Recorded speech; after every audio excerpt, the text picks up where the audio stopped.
नमस्कार मंडळी. तर आज इथे आपण मस्त भरलेली अशी चमचमीत कारली करणार आहे. ज्यांना कोणाला कारली खायला आवडत नाही ना, तेही आवडीने खातील. आणि एकदा माझ्या पद्धतीने कारली बनवणार ना, तर पुन्हा पुन्हा अशाच पद्धतीने बनवाल.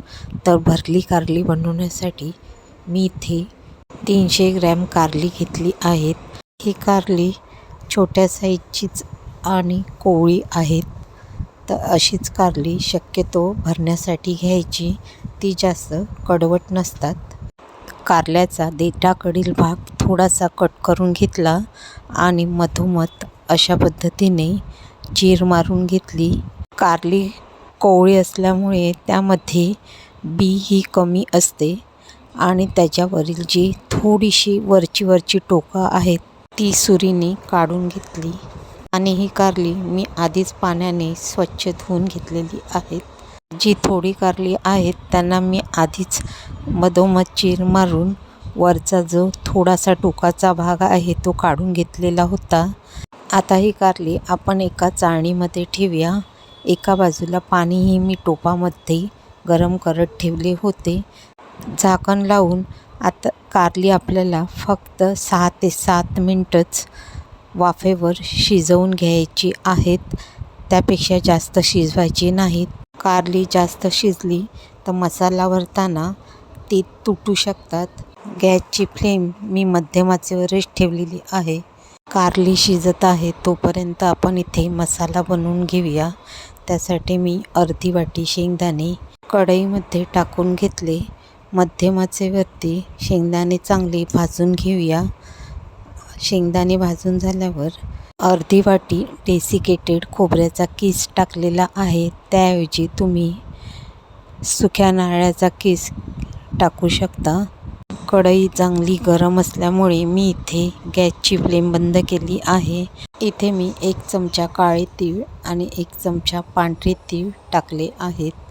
त्याऐवजी तुम्ही जे तुमच्याकडे असतील ते टाका. 1 चमचा अख्खे धने आणि अर्धा चमचा जिरे टाकले आहे. 2 हिरव्या मिरच्यांचे तुकडे टाकले आहे. अर्धा इंच आले, 7-8 लसणीच्या पाकळ्या टाकल्या आहेत. फक्त 1 मिनटं हे सगळे मिश्रण परतवून घेऊया. यामध्ये आता काही मसाले टाकूया.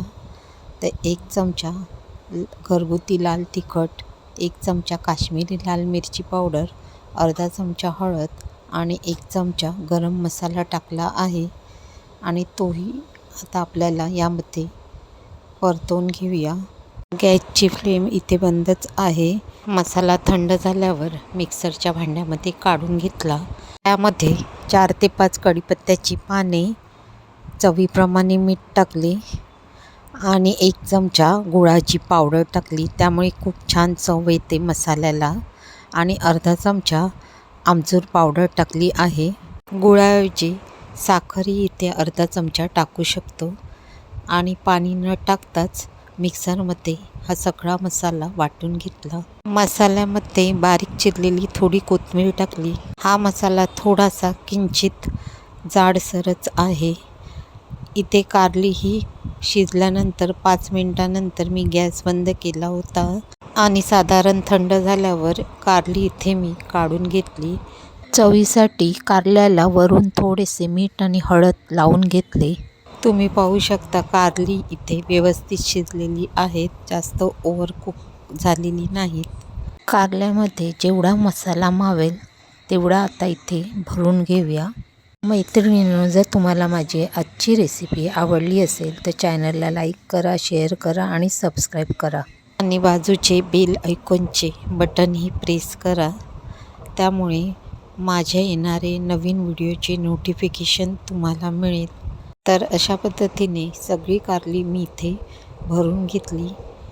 अशा पद्धतीने केलेला मसाला आणि भरलेली कारली अजिबात कडू लागत नाही. एकदा अशा पद्धतीने तुम्ही नक्की करून बघा.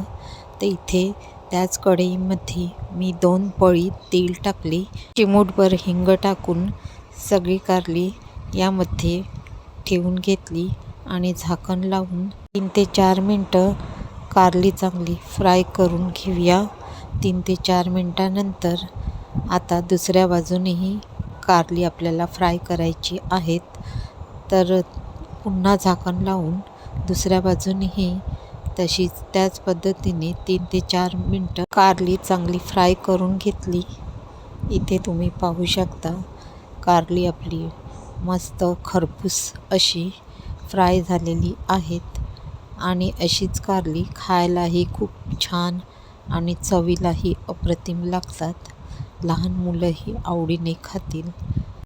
आता कारली भरून झाल्यावर जो मसाला थोडासा शिल्लक राहिला होता, त्यामधील थोडा मसाला मी इथे वरून टाकलेला आहे आणि थोडा मसाला मी तसाच डब्यामध्ये भरून ठेवला, कारण हा मसाला 7 ते 8 दिवस फ्रीजमध्ये चांगला राहतो. त्यामध्ये पाण्याचा वापर आपण केलेला नाही, त्यामुळे तो छान टिकतो आणि त्याचा वापर आपण भरलेली भेंडी, वांगी अशामध्येही करू शकतो. आणि ही जी आपण भरलेली कारली केली आहेत, तीही हवाबंद डब्यात फ्रीजमध्ये ठेवली तर 5 ते 6 दिवस छान राहतात. आणि ही कारली जेव्हा आपण 2 दिवसाच्या प्रवासात बाहेर जातो तेव्हाही घेऊन जाऊ शकतो. कारली फ्राय करण्यासाठीही आपण खूप कमी तेलाचा वापर केलेला आहे. भरल्या कारल्याची माझी आजची रेसिपी तुम्हाला कशी वाटली ते कमेंटमध्ये नक्की सांगा. एक कारलं मी तुम्हाला इथे कट करूनही दाखवते. चमच्यानेही अगदी सहज तुटते, इतकं छान असं शिजलेलं आहे. व्हिडिओ संपूर्ण बघितल्याबद्दल मनापासून धन्यवाद.